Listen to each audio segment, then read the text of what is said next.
Hi guys, it's Kelly and Crystal with the Kelly and Crystal Show, or the Crystal and Kelly Show. So, I've seen some new faces out there, so we come to you every single week and we talk blogging topics, blogging tips, blogging ideas, blogging whatever. This week we're going to talk about, are you really ready to blog for money, okay?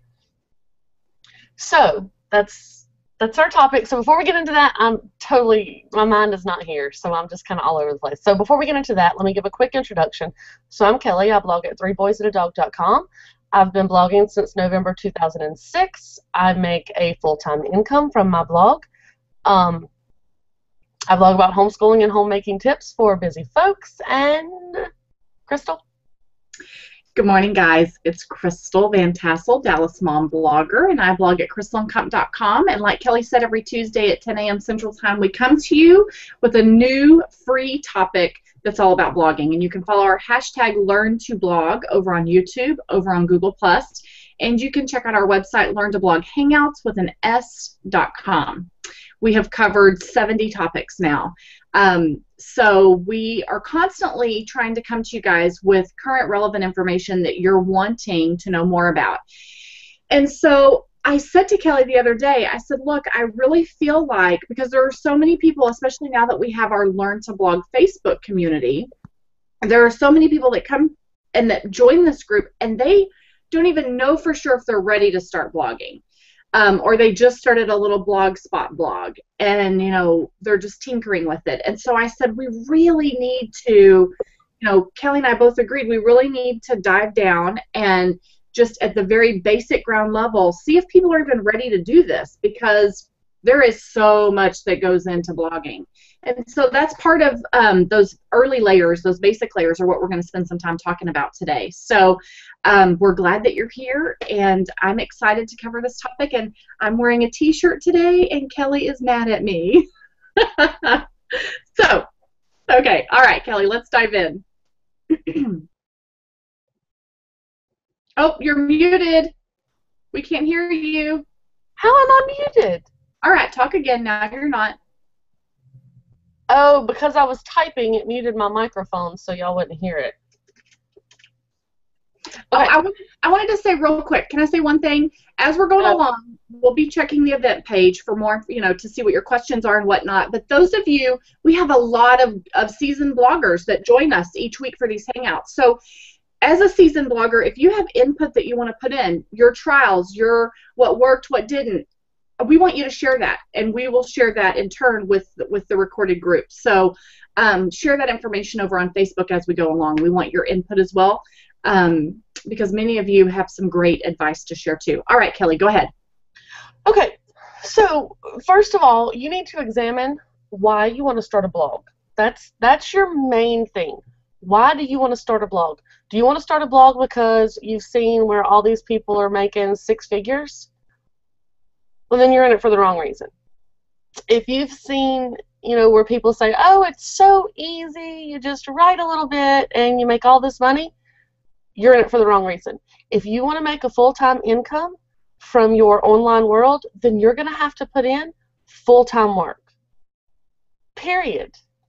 It doesn't matter who you are. If you want to make a full-time income, then full-time work has to be put in.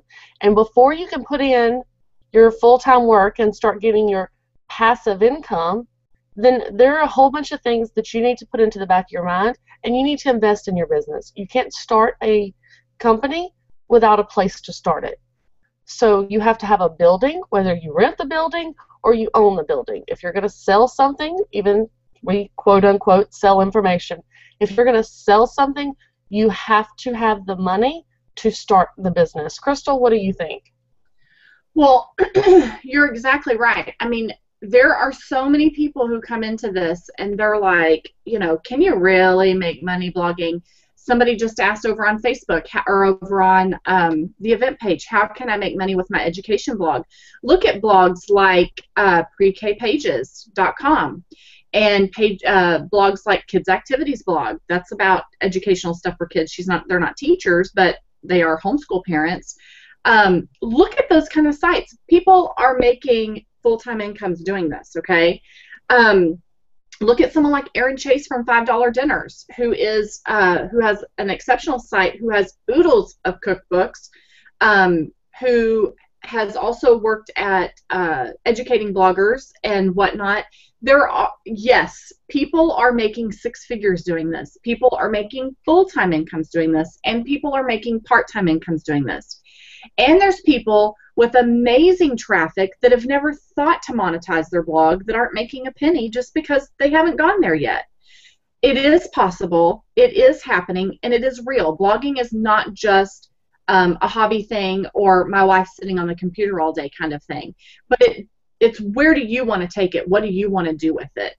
And I think that it's like Kelly also said, you know, if you're getting into this to become a millionaire, or if you're getting in this to make a full-time income like that, you need to reassess what you're doing. You'll make better money at McDonald's. And that's something that Holly Homer has said for years. Right. There is so much volunteer work that goes into this. If it is not your passion, it will fail, because it is a labor of love constantly. Right, Kelly? Absolutely. I put way more hours into this than I ever did working away from the home. Mm-hmm. Way more. And it took me a long time to start seeing money from it. Yes, I agree. So, it is very, very possible to make money from blogging. That's what we're going to talk about. It's very possible. However, if you want to make consistent income, you want to be able to go no matter what happens. You know, couponing was massive. People were making six figures like that. They were rolling in the dough, and now it's kind of dwindled off. Coupon websites aren't doing as well, and a lot of coupon bloggers are finding that they're having to expand into other things. If you can do that, if you can continuously learn, and you can continuously research, and you can continuously change, then you'll be fine. So that's something that you have to have the personality to do that. You have to have, you know, whatever, to be able to sit down when your family's home and they're having a good time. You have to be able to sit down at your computer and work. Mm-hmm. Well, and Kelly, it's what you just said. It's acknowledging that we say all the time, the longer you blog, the quicker you're going to realize that things are constantly changing in this industry, in this world. And if you are not willing to bend and grow with that, so all the coupon bloggers who had all these coupon sites, after 2012 when the world didn't end, and Kelly and I joke with that, but there is some realness to that. So people had this sense of urgency to save and stockpile and save money because they didn't know what was going to happen. And then in 2013, there was, you know, coupon blogging really just plummeted, and only the cream of the crop is what stayed.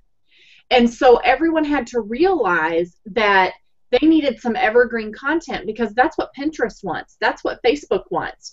They had to realize that they had to change and bend and accommodate their sites to what the people that are reading blogs want to see.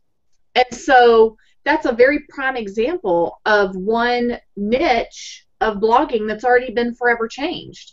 And it will come and it will go. What will mom blogging look like in 5 years? I don't know. But I'll tell you that Kelly and I stay on top of this constantly, and we're constantly wanting to learn, and we understand that change will come with that. And that's something that you need to be willing to do. And if the topic that you're writing about is not your passion, you're going to fail at it, because you're not going to care to stay on top of the trends. You're not going to care to continue to research. You're not going to care to work for free. So just those are things that you need to put into your mind right now. And Hillary says, what? I'm going to be a millionaire? No, she says, I'm not going to be a millionaire. Oh, I'm not going to be. Sorry, I read it a minute ago. You could. Yeah, you absolutely. I mean, look at Young House Love. Their stuff is in Target now, okay? If you go and look at their site and see like what a day in their blogging life looks like, the wife is at her computer 24/7 just managing comments, okay? Now that looks different than my blog. First of all, I don't have a line of anything at Target, although I would love to. But I don't get the kind of, not every blog is run the same way. Not every blog is so comment driven. You know, her husband left corporate America and came home to help. This is their enterprise, their business now. What will it look like for you? I don't know. But I just want everyone to understand this is not a willy-nilly thing. This is not, you know, I really think I'm tired of my job, so I'm going to start a blog and get rich. Please understand that that's not how this works. All right, Kelly, what were you going to say? All right, so our list. You didn't write any of this down, did you? No, I didn't, but I've got it. I've got it in my head. Sorry, that's my phone. I'm going to move it. Okay, so whether you're already blogging and you're trying to make more income or an income from it, or whether you're thinking about blogging, there are certain things that Crystal and I highly recommend that you have and do to prepare. So building your brick and mortar store, okay, that's what we're doing here. We're building our store, our business. Number one, you need WordPress. WordPress is the best for SEO. It's the best for your analytic tracking stuff. It's the best for booting out spam. It's the best to make money. Crystal, what do you have to say about WordPress? Well, and even though Google owns Blogger, the search engines see WordPress as more of a serious thing for people who are running websites. And so if you are running a Blogger site, first of all, WordPress has a lot on the back end that can allow you to write a post that is read well by the search engines. And so it's really, if you're on Blogger, you're just going to be working so much harder. And if you're competing for a keyword and there is someone on WordPress that's competing for the same keyword, guess where you're going to be? Under them. And I'm not saying that to be mean. I'm saying it because it's the truth. So you need to think about these things. That's all. That's the bottom line. Number two, on Blogger, Google owns your content. And at any point in time, they can shut you down. And it has happened to big bloggers. And good luck calling somebody at Google and getting them on the phone to help you right away. So now, you know, you're stuck. You have given control to someone else. And, you know, that's just, those are two really, really big factors to consider. And yes, it costs money to be on WordPress because you have to pay for, and we're talking self-hosted WordPress. You have to pay for hosting, which means you're paying for the shelf on cyberspace that your content sits on. You have to pay, you know, it is a little bit more to have those sites customized and styled and whatnot.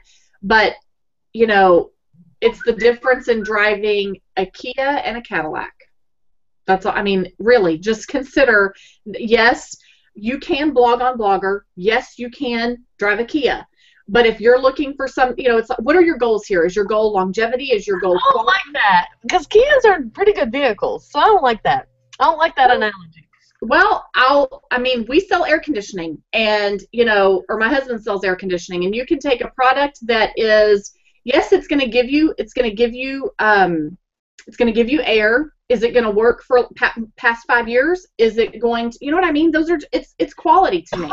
That's my point. To me, it's the difference in opening a store to sell your handicrafts or your whatever hobby things that you want to do, or going to a church bazaar to sell it. The church bazaar might get you a little income, but it's not going to be a consistent income. The building business that you open is going to be a consistent income. It's the same thing. Traffic will consistently come to you at your building. You have to work for it. You have to advertise for it, but they will consistently come to your building. The church bazaar is a one-off. No, you can go to the next church bazaar and the next church bazaar and the next one. That's how I see it, okay? Well, but with owning your building, there are also things that, you know, you're going to be paying for that building whether there's traffic coming through and buying your stuff or not. And it's the same thing with WordPress. You're going to be paying for the hosting and what you've put into this site to make it run, whether you have people coming by your site or not. So, you know, there needs to be a focus on creating quality content. You know, there are people that, yes, they start on Blogger because they have no money, they have no budget. I started on Blogger. We both started on Blogger. But you also need to understand, when I started blogging, there was no, it was just an online scrapbook. Yeah, I made no money on Blogger. It was just an online journal. I made some, but I didn't even make enough to consider that I had an income. Right. So, you know, I had no employees that I could pay. I had, every once in a while, I was like, ooh, hey, let's go do something special with the boys because I have extra money. Mm-hmm. I can't, you know, I probably won't have that next month, so it's not like I can go, you know, lease a vehicle or buy a new house, but right now I have this extra money, let's go play. That's how I was on Blogger.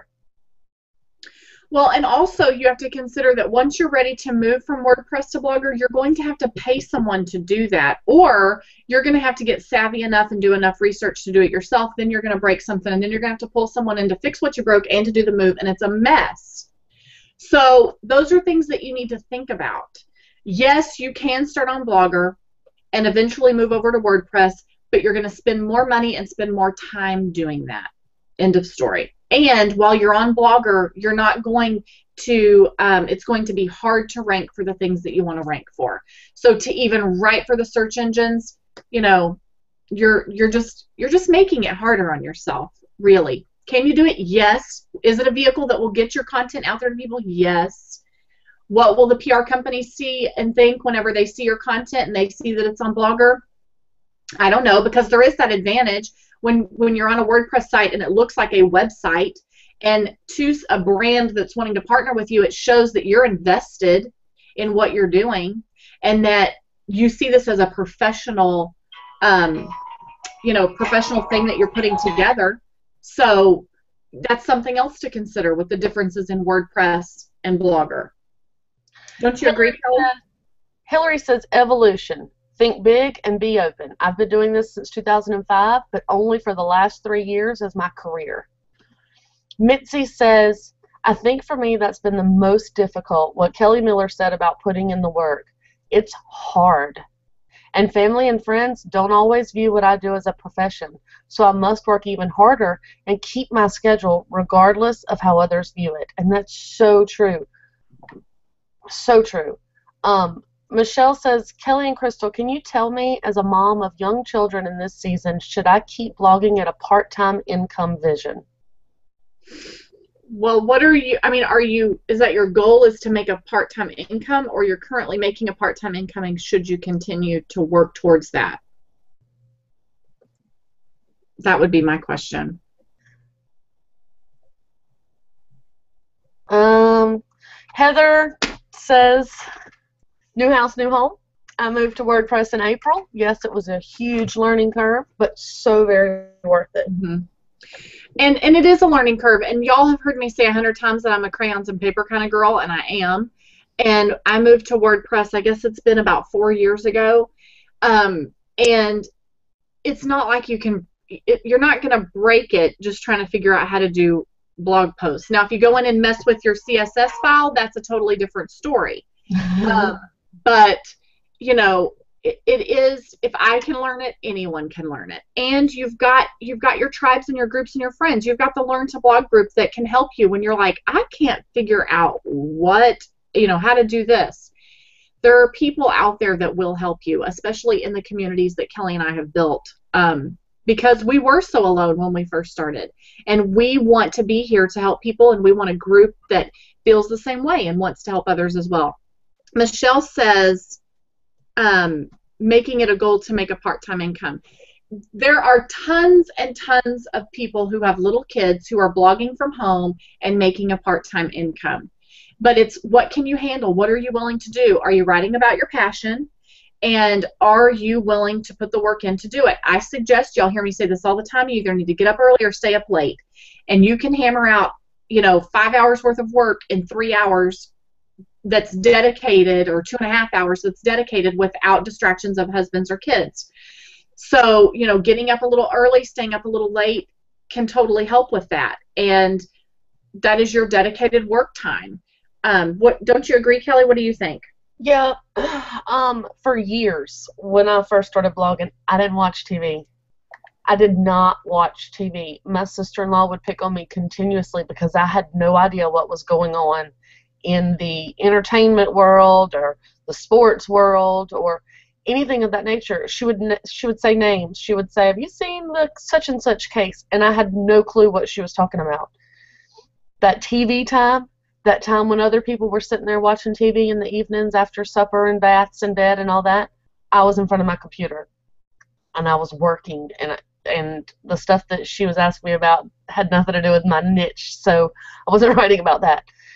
So, maybe you don't need to watch Survivor this year. Maybe during that 1 hour a week, 1 hour a week for Survivor, you're working, and not 1 hour a week for whatever else you're working. It's give and take. It depends on what you want. Mm-hmm. But yes, to answer you, it is possible. There are totally moms that are doing it. And it's even more common. The longer blogging becomes a common thing, the more it becomes common that people are making a part-time income doing it. So, look at your site. Do you have ads placed on there? Are you partnering with sponsors and brands? What are you doing to make money?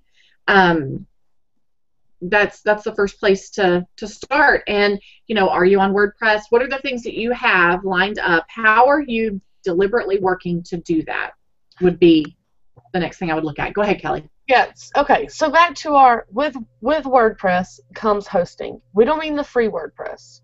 Mm-hmm. We mean WordPress. So you're going to have to pay for somebody to host your site.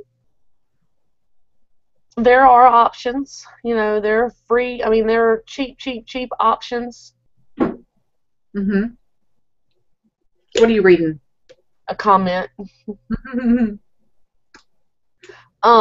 Yeah. When you first start blogging, or when you first start and you are on a site that needs to be hosted, you're hosting, like in the very beginning, I paid like $100 for 2 years of hosting.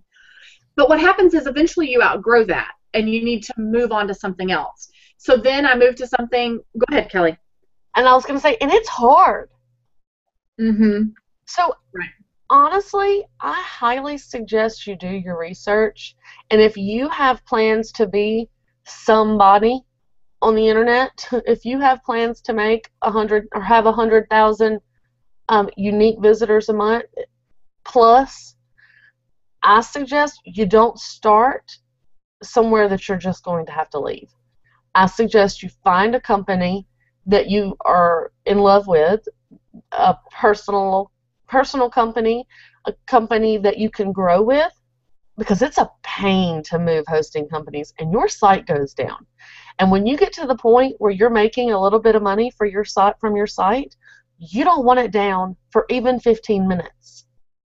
You right. Sure don't want it down for 24 hours for it to propagate. You do not want your site to go down.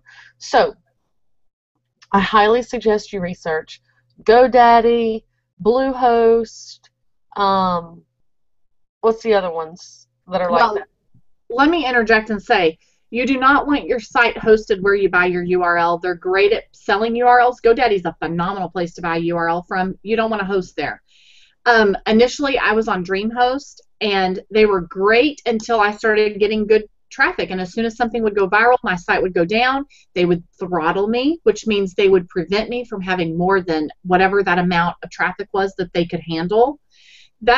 You're not going to grow that way. You're not going to make this a successful business that way. So you really need to find someone that you can trust. Kelly and I did an entire hangout on finding a good host, and that was with Kat Robertson, who is our host, and she's been able to grow with us. So when I moved to her 1.5 years ago, I started off on a server with many people, and then once the traffic moved to a point where Kelly and I were both crashing servers and utilizing too many resources, she was able to say, let's move to a dedicated server for the two of you. She talk to your host. Are they able to help you as you grow? Yeah, how can you get in touch with them? Y'all heard me. We don't mean the sales department.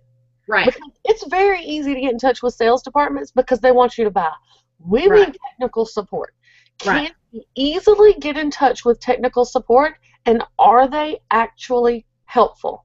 Or do they tell you, oh, that's your fault. It's your fault. That's a plug-in. Check out your site. It's a plug-in. That's not what you want to hear. That's not how somebody takes care of you. That's not how somebody develops a relationship with you. And I'll tell you, I've shared my horrible hosting story. There was a period of time when I moved from DreamHost and moved to an independent person before I moved to Cat, and he almost destroyed my existence online. So you really need to research what you're doing and go by word of mouth. And if you have a bad feeling about it, don't go with it. Hosting can make or break you online, and it's something that is just what delivers the content to people, but it really can destroy you if you're not in a good place. And the next thing that you need is a URL. And if I had to do it again, I would not be 3 boys and a dog. I am so sick of dog food and dog medicine and dog clothes and dog photographer pitches. I don't write about dogs. So,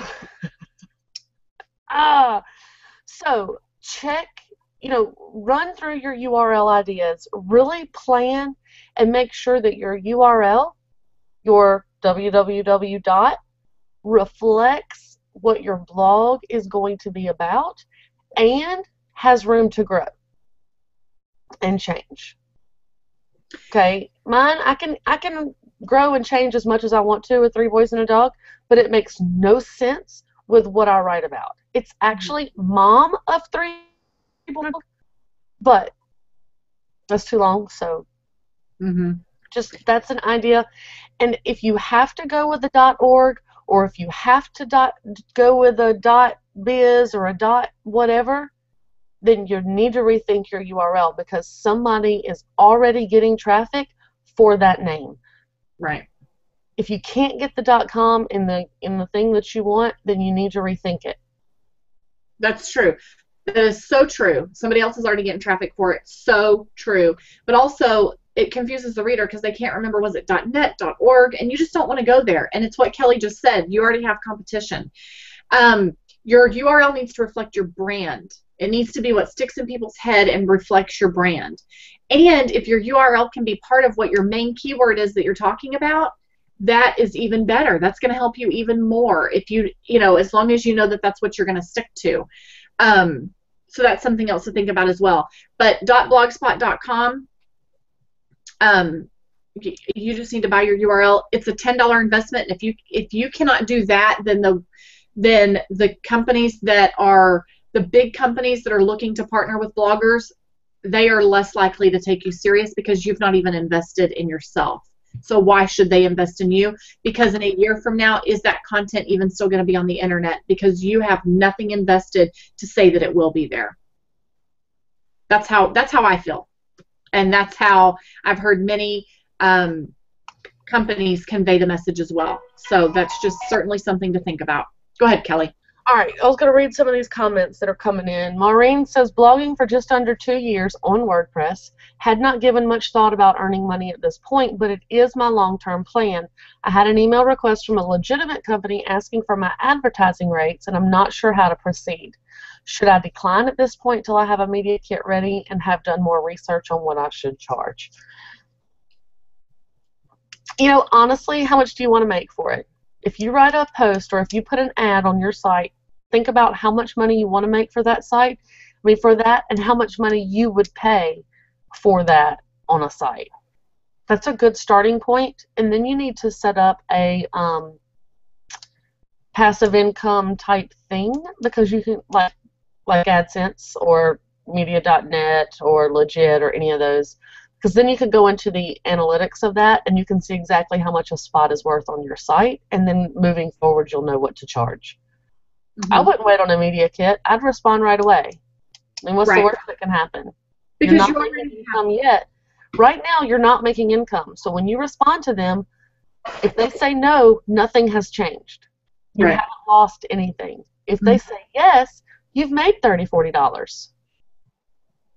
Right, exactly. So, you've already got somebody's interest. So see, you know, how easy it is to say, I would charge $50 to write a post on my site about your company or about your brand or whatever, or I would charge $25 for an ad spot that's above the fold. Whatever it is, you figure it out. And if they take it, then that's a starting point so that you then create your media kit based on that. And then, like Kelly said, add the ads into your sidebar and see if you average, you know, $50 a month for the main spot, advertising spot above the fold, then you know that if a company wants to buy advertising space on your site, $50 is the minimum that you'll take, because you're already getting that from Google or media.net or whatever. So the fact that you already have interest, take the opportunity to start setting the groundwork for yourself on what that media kit will look like. But I wouldn't wait either on a media kit. Do it. You've already got the interest. Michelle says that this is from way back when I was talking about giving up Survivor. She says she understands that she thought TV would be the first thing to give up, sacrificing instead of complaining that I have no time. Thanks. That's right.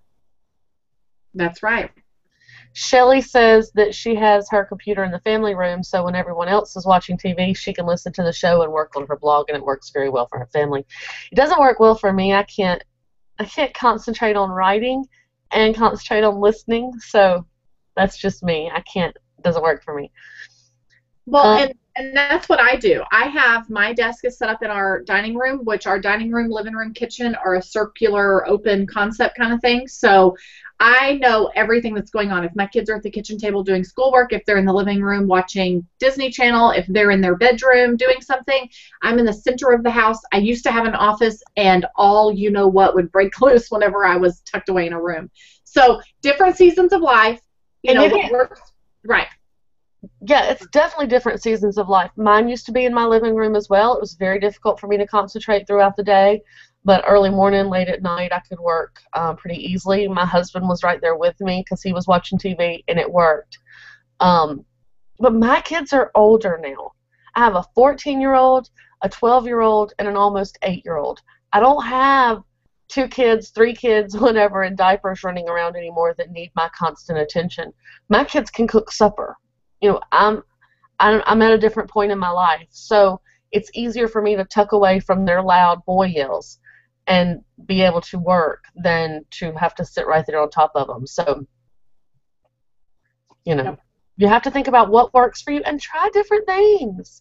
You might find that you work best taking your kids to some fast food place where they can play in the playground and you can sit out across from them in the little booth and work for an hour. Get creative. See what works. If you have a friend that works from home too, switch out days. You know, find out if on Thursday you could watch her kids for 4 hours, and then Friday she can watch your kids for 4 hours. And, you know, be creative. Be creative. Think outside the box. Yes, Kelly. Claire says, I was on HostGator. That's the other one I was thinking of, HostGator. She said, I was on HostGator, and I'm pretty sure my site has been throttled. I just switched hosts, and my daily traffic is increasing every single day. Yeah, I'm pretty sure you were throttled. Yeah. When you go with things like that, you pay for a certain amount of space. You pay for a certain amount of quote-unquote traffic. And if you go above that, they stop you. They chop you off. So you'll never go above what you're paying for. When you go with a more personalized company, you go with a company that genuinely cares about their customers, they're going to let you go up, and they're going to tell you, hey, you're going above what you're paying for, so we need to, you know, you need to either upgrade or we need to put a stop point. So basically they'll tell you, we're either going to cut you off because you don't want to pay more and this is all the traffic you'll get, or you need to pay more and let's move you up. Right. Okay. Exactly. And that's a good relationship. Somebody who will. That's why I love Kat as our host. I mean, instead of her throttling us or saying, you know, you've crashed my site, whatever. She says, I want somebody who, when you have a problem that you present me, I want some solutions presented to me too, not just I've given up on you, go on. So a host that will come to you and say, you're maximizing my resources, it's time to do something else. Here's our options. That's really important. Okay, Kelly. The next thing, when you're on WordPress, you can't just use the out of the box WordPress, whatever. You have to install some type of theme. You can use the WordPress 20, whatever they're up to now, 2011, 2012. I don't know what they're up to now. Theme, or you can install a theme that's more optimized, that, looks crisper, cleaner, easier to work with. Crystal, I think you tell us about here. I'll let you go with things. I was on Thesis. So when I moved from Blogger to WordPress, I initially we did Thesis. And then now I'm on Studio Press, I think. That's Genesis, yeah, exactly. So, you know, and that really is important, especially whenever you want to do a lot of customizing and styling, and you want for the layout of your site to be. That's why Genesis is great for the search engines. Thesis was too, and Thesis, when I first switched over to WordPress, people were already using Genesis, and Thesis was kind of the older thing that it was kind of no longer the popular thing that people were using. But I still continued. I used it for 2 years, and I liked it. But then back in January, I moved over to Genesis and have a new theme that's more magazine kind of layout, I guess you would say. But it is important to understand that those little elements do cost money, and so you need to. The very first time that I moved to WordPress, we did the Hangout. Kelly and I did the Hangout with our husbands, and one of the questions was, "What's a great gift to give your spouse who's a blogger?" And that is, my husband, when I first moved to WordPress, he paid for it. It was a gift. He paid for it, and he paid for my hosting, and he paid for me to be on Thesis. And, it was the best gift I got that year. I mean, it was just like, exactly, yes, this is what I want. And then, once you reach a point where Kelly and I talk about this, if you are making money, you need to be reserving some of that so that you are putting it back into your site to make it run well and to make it user-friendly and to make it run the best that it can. So understanding that things like Genesis and Thesis and customized styling, those things are going to cost you money, but those are the things that are going to make your site user-friendly. So that it's easy for your end user to navigate and use your site. Were you going to say something? Yeah, and it's, Genesis is one of the most out-of-the-box SEO optimized themes there are out there. So, and most Genesis child themes are already mobile friendly, so you don't have to worry about any of that. It's already done. And they're pretty good price. I think you can get Genesis for like $89, and you can customize a lot of them pretty easily. They have drag and drop, and you just change your colors right there. Pretty easy. Pros is the easiest to customize. So okay, so WordPress, hosting, URL, theme like Genesis. Once you know your URL. Once you've decided on a URL, you need to go into all the different social media things that you can think of, whether you're going to use them or not. You need to go in and set up your accounts. Reddit, Dig, StumbleUpon, Facebook, Twitter, Pinterest, Google+, everything. Whatever. Anytime something new pops up somewhere, go in and look at Shareaholic and look at all the different little things that are in there, and start getting an account in your username. My Pinterest is deals_3BD. That is not 3 boys and a dog, and I can't get 3 boys and a dog because I waited too long, and there's a lady that started blogging after me whose site is THREE, boys and a dog, and she set up all her social media things back before. And so she has the number 3, boys and a dog. She has it on Twitter. She has it on Pinterest. So, yeah. So I can't get them, which is why I'm Kelli B. Miller on Twitter. And I had a different site, so I went with deals on Pinterest. But do it now. Get the best one you can get that fits your site and go. What do you want to say about that, Crystal?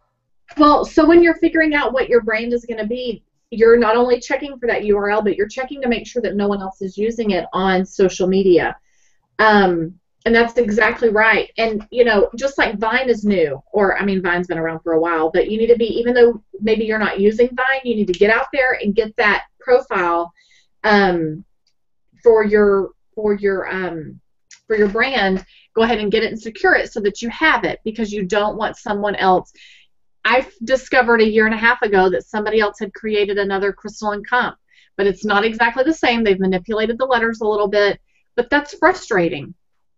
You know, and for them, they're just having to compete with me, but whatever. But still, it's very frustrating when people do that. So you want to make sure that you, even if it's a social media platform that you're not going to use, you want to make sure that you have covered all of your bases there so that you have those platforms when you're ready to use them.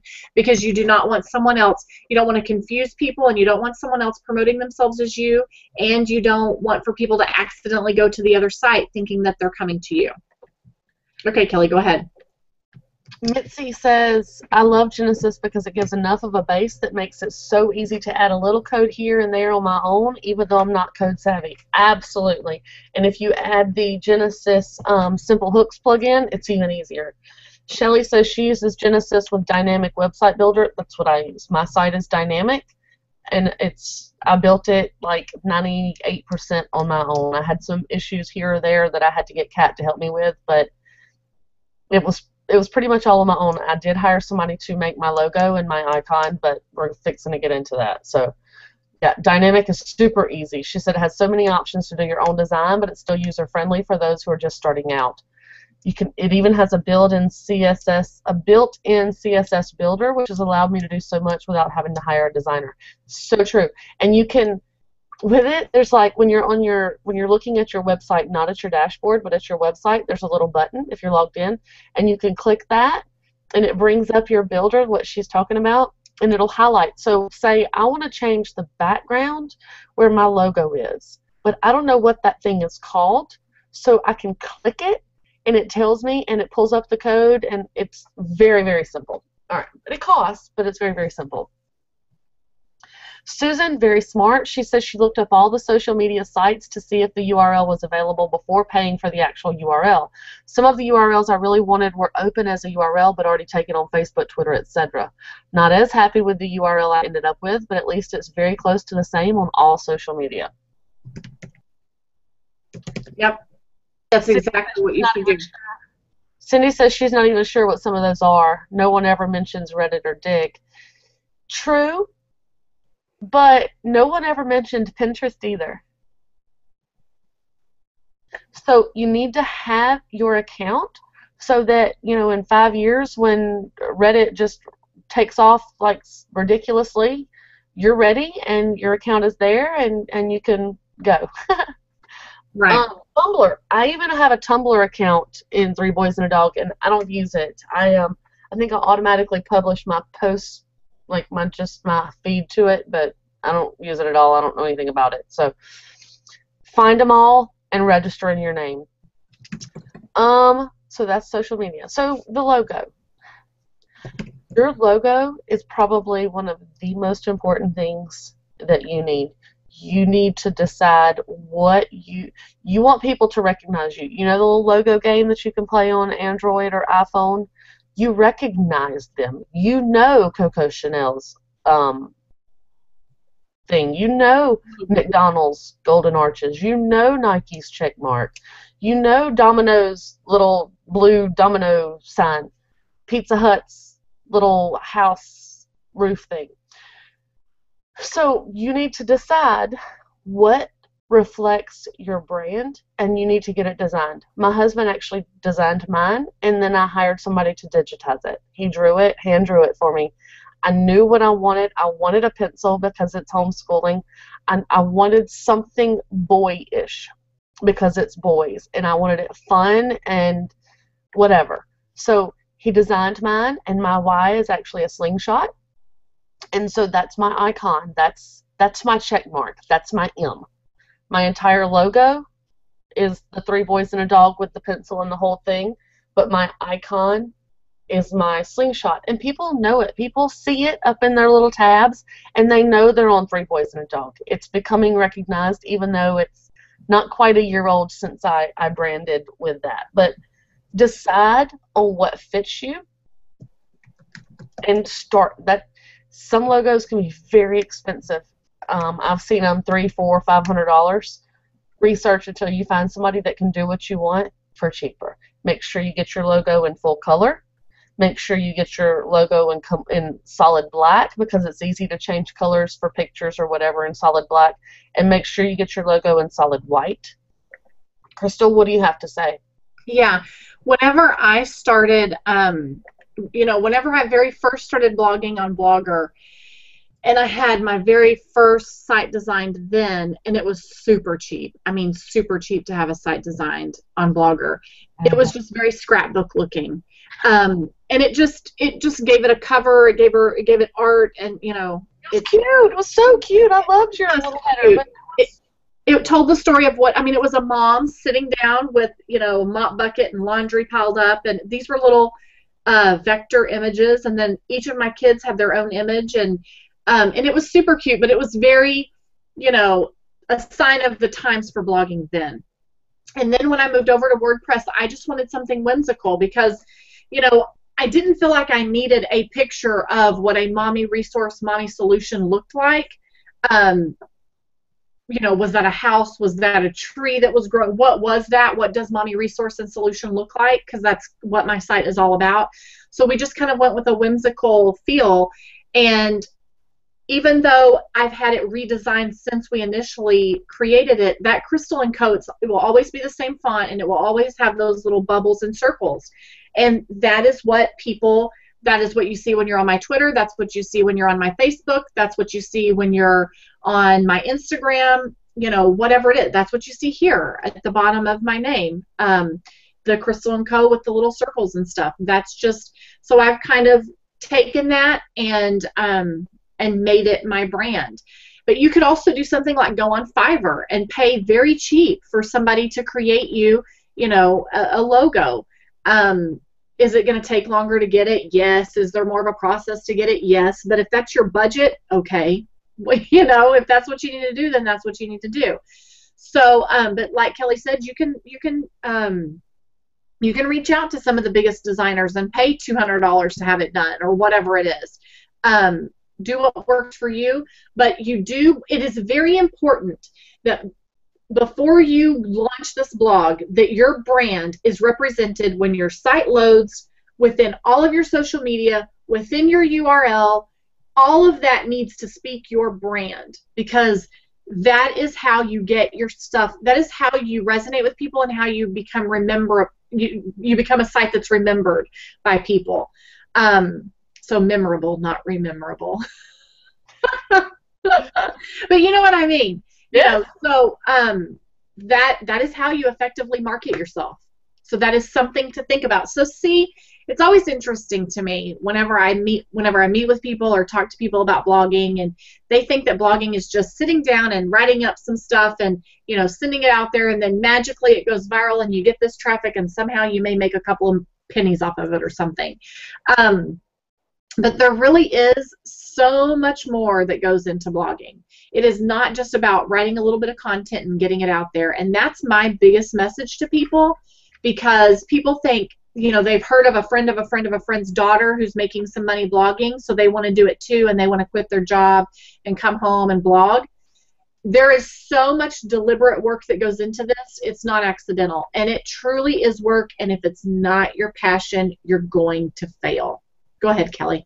So, okay, we have 10 minutes, and we're not even halfway through. I think we're going to have to do part 2 next week, but let's finish this out with our design, and then we'll field some questions.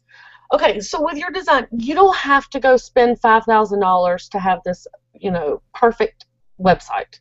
Mm-hmm. But you don't have to. Once you get a logo, once you get your WordPress and your hosting and your URL and your logo, you can build your site around your logo and worry about your navigation and all that once you have some money coming in. You can change your site without changing your logo in the future. You could change your site without having to change hosts in the future. So make it crisp, make it clean, make it easy, and then worry about all the other later. But when you get your logo, you need more than just this little bitty logo. You need a circle for Google+. You need a large header for Google+. You need a 125 by 125 button for blogs and other things like that. You need a 250 by 250 button for places like Facebook and whatever all the other ones go on. You need, what else you need? The circle, the 125 by 125, the 250 by 250. Well, and the 125 by 125 will fit into Twitter as well in your little profile. Yep. Your Facebook header, your Google+ header, your blog header, and I highly recommend going ahead and getting a 350 by 350 and a 250 by 300. Because once you get to the point where you can do advertising, you will have already gotten all your ads from the same person, and so they'll all have the same feel and the same look. Crystal, what do you have to say about that? No, that's right. You do need to have all of that. While you have somebody creating your stuff, you do need to go ahead and have that stuff created. Things that you can use as a watermark on your images if you so choose. Things that you can pull in. You want for your brand, you don't go to Walmart's site and then go to Walmart's Facebook and it doesn't look anything like Walmart. It is about consistently driving your brand into people's minds and helping them getting it stuck. And so you need to make sure that all of your social media platforms match that and represent that. And, if the basic place to start is just getting the site launched and having bare bones, but you've captured all of your social media icons, you've got your URL, if that's what you need to do for your budget, Kelli and I are budget people. I mean, we get it. We are on budgets. So, if that's how you need to do it, and then slowly, take these other steps, but you need to understand that these are things that need to happen pretty quickly in the beginning phases of the rollout of your site. What were you going to say?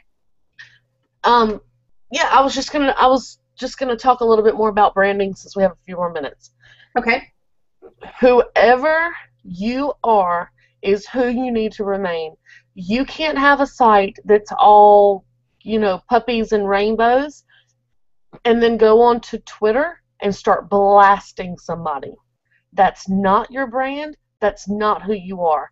Yep. So you have to make not only your colors and your design and your logo be branded, but your voice has to be branded. It's very obvious that I am a no-holds-barred Southern mom of 3 rascally boys.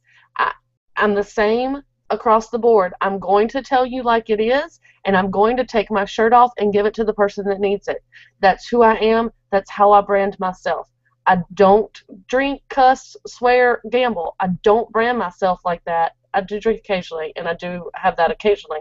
But I'm not, oh gosh, I have to have a glass of wine because it's 4 o'clock in the afternoon, and that's what I do. That's not who I am. That's not how I brand myself. Do not sell out your brand once you decide what it is, and make sure that you're consistent across the board. I think about Tip Junkie. Tip Junkie is very bubbly and you go girl and knuckle bumps, and that's who she is. That's what her site represents, and that's who she is everywhere except on her personal Facebook, and that's different. You don't have to let your readers on your personal Facebook.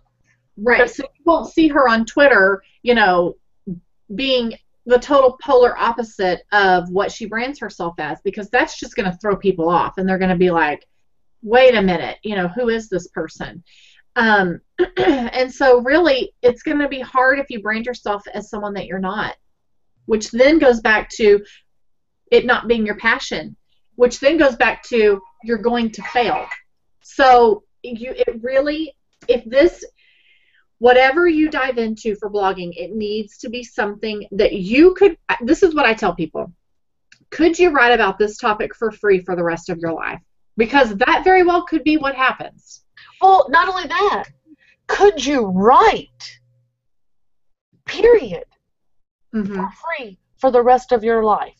Mm-hmm. Could you spend 60 hours a week on this for free for the rest of your life? Because a dancer, anybody at Juilliard could tell you that they could dance for free for the rest of their lives. Most pro ball players could tell you that they would do it for free for the rest of their lives. Actors, actresses, doctors, lawyers, teachers, if they're any good at their job, they will tell you that they could do it for free for the rest of their lives. If this is not something that you could do for free for the rest of your life, then don't do it just for money, because the money's not there for a while. And you will grow to resent it. So if it's not a topic that you're passionate about, you will grow to hate it. You will grow to be mad every day when you get up and get out of bed and you have to go in there and do your Facebook for your brand, you know, your Crystal & Co. Facebook, and you got to pin some stuff and you're mad, and you're going to grow to resent it if it's not something that you truly love.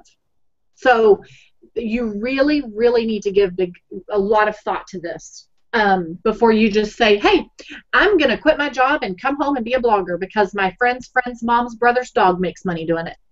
You need to understand that there is dog with a blog.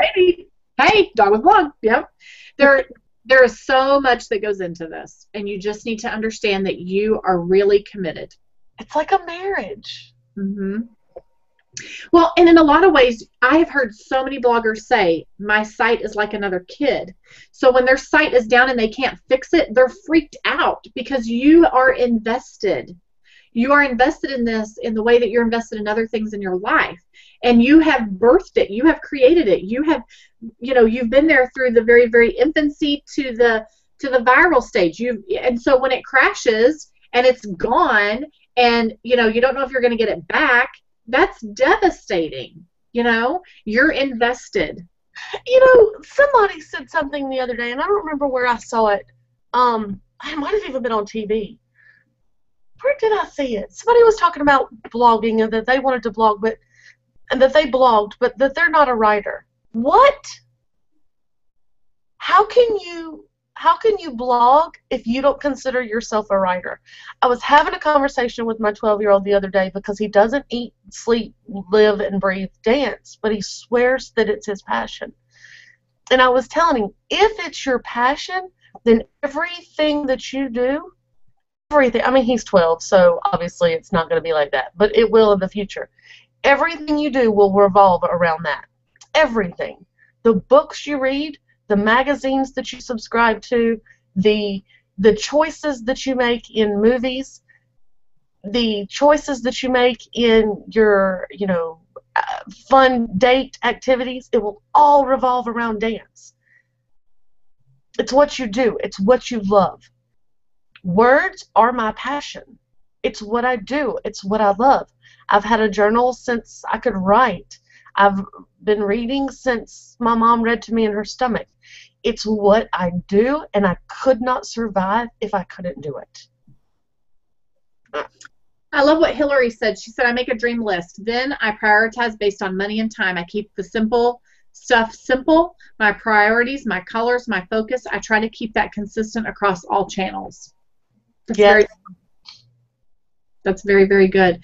So what topics do we have left to cover, Miss Kelly? Oh, we have a lot. Your topics? Mm-hmm. A brand, we did that one. The articles, the analytics, webmaster, learning certain things. Okay. And it's 11 o'clock. Right. So, okay.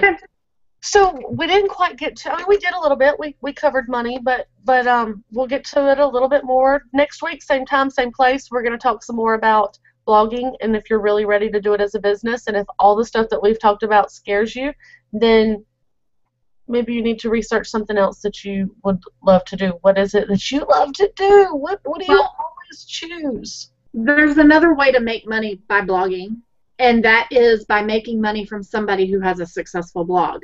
So if you want to stay home and be a VA and have 4 clients that you're making $10 or $15 an hour and doing, 5 hours a piece for them, you could make a part-time income doing that. That is making money by way of blogs. It's not your blog. But it is a way to stay home and make some money online. So think outside of the box. Maybe running your own blog is not for you, but maybe helping others run their blog is for you. You know, are you more of an administrative person, or are you more of an idea person? So that's something to think about too. Think outside the box. Anyway. All right, Miss Kelly. So that's it. That's a wrap for today. We will see you back next Tuesday, 10 a.m. Central Time, and we will talk about the remaining topics on, are you really ready to blog as a profession or as a career or as a serious thing? Are you really ready to do this? So part 2 next week. All right, guys, y'all have a great week. Do something amazing on your blog, and we will see you next Tuesday. Bye. Bye.